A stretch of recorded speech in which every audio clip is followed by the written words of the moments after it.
It's Jett Jackson, the movie, based on the popular Disney Channel show that I haven't seen one episode of. So yeah, I'm kind of going into this a little blind, but I did a little research and here's what I discovered. Jett Jackson is an actor who plays a super spy called Silverstone. He enjoys that the show is a big hit, but he also just wants to be a kid again, so the production moves out from LA to North Carolina, where big-time Hollywood people have to interact with small-town everyday people, and thus hilarity ensues. And that's about the most I know. The movie pretty much represents that, with Jett Jackson filming his show, going to school, possibly going out on a date. But he discovers he's getting tired of playing the part, so when asked to do another season, he's considering saying no. But things take a surprising turn when somehow Jett Jackson and Silverstone switch places. That's right, the real actor is in the fictional world and the fictional character is in the real world. A super spy has to learn to blend in as a real kid, and the real kid has to save the world from Michael Ironside. Oh, how can any production go wrong with him in it? Okay, almost.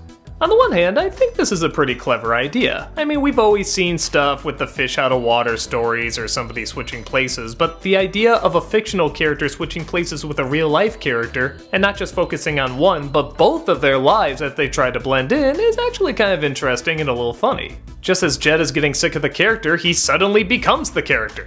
Just as Silverstone was trying to stop Chicago from blowing up, he then finds out he has to deal with people yelling at him for not doing the show anymore. Yeah, it turns out the town kinda depended on the show to create jobs and tourism, and yeah, it's actually a detail most kids' films would overlook. And both sides have some good comedy. Like when Jett discovers that New York is about to blow up by the evil bad guy, what does he do? He just goes around telling everybody, leave New York, leave New York!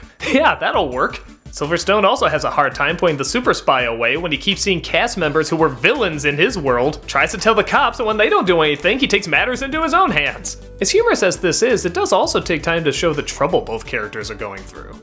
Each one trying to figure out what to do with their future, where they belong, actual high school stuff that a lot of kids think about at around this age.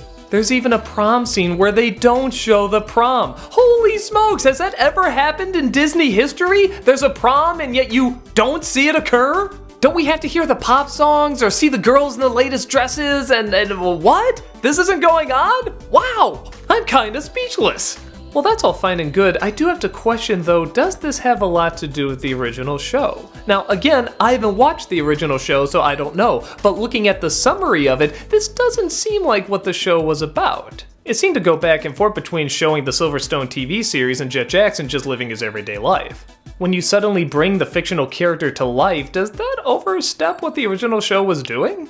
I'm not sure if this is a really clever change of pace or if it's something that's so different that a lot of the fans wouldn't relate to it. So if you're asking as someone who grew up with the show, I'm not able to give you an answer. I have no idea if this is faithful or not. But as a 30-something who was forced to watch a Disney Channel kids movie, I thought it was kind of clever. I like that it's not all jokes, and when there are jokes, a lot of them work. I like that the Silverstone show does look like a lot of fun, but you're also interested in what's going on in Jett's life as well. So I think it's clever enough, though I have no idea what fans of the show would think of it. But I think there's enough smart writing and good acting to pull it off. If you're looking for a decent Disney Channel movie, this isn't a bad one to check out. Put on your backpack and your spy gear and take a look.